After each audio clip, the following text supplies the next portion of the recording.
নওগাঁর বুকে দাঁড়িয়ে আছে প্রায় ২০০ বছরের পুরনো এক রহস্যময় স্থাপনা, দুবালহাটি রাজবাড়ি। আজ আমরা জানব এই রাজবাড়ির ইতিহাস, ঐতিহ্য আর এর সঙ্গে জড়িয়ে থাকা কিছু অদ্ভুত গল্প।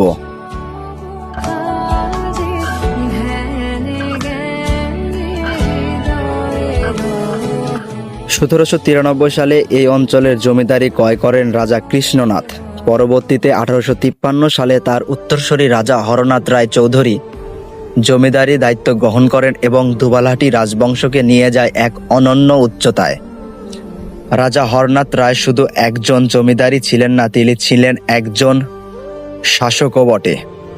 ১৮৫৪ সালের ভয়াবহ দুর্ভিক্ষে মানুষের পাশে দাঁড়ানোর জন্য ব্রিটিশ সরকার তাকে ১৮৭৫ সালে রাজা এবং ১৮৭৭ সালে রাজা বাহাদুরের উপাধিতে ভূষিত করেন। প্রায় ২০০ বছরের পুরনো এই রাজবাড়ি একসময় ছিল উত্তরবঙ্গের অন্যতম শক্তিশালী জমিদার পরিবারের কেন্দ্র। বিশাল প্রাসাদ, মন্দির, দিঘি, দান্তব্য চিকিৎসালয়, বিদ্যালয় এবং রাজকীয় স্থাপত্যের ভরপুর ছিল পুরো এলাকা। কিন্তু সময়ের সঙ্গে সঙ্গে হারিয়ে যায় সেই জৌলস। স্থানীয়দের মতে প্রচলিত আছে নানা রহস্যময় গল্প। অনেকে বলেন গভীর রাতে রাজবাড়ি পরিত্যক্ত অংশে অদ্ভুত শব্দ শোনা যায়। কেউ কেউ দাবি করে পুরনো করিডরে নাকি ছায়ার মতো কিছু চলাফেরা করতে দেখা যায়।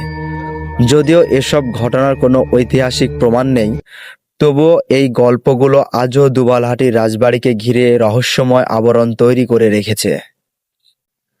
ভাঙা দেয়ালগুলো যেন আজও রাজা হরনাথের সেই গৌরবময় দিনের সাক্ষী হয়ে দাঁড়িয়ে আছে। প্রতিটি ইট যেন বলছে হারিয়ে যাওয়া এক রাজবংশের গল্প। ইতিহাস, স্থাপত্য, ঐতিহ্য আর রহস্য সবকিছুর এক অনন্য মিশ্রণ হলো নওগাঁর দুবালহাটি রাজবাড়ি। আপনি কি সাহস করবেন রাতের অন্ধকারে এই রাজবাড়ি ঘুরে দেখতে?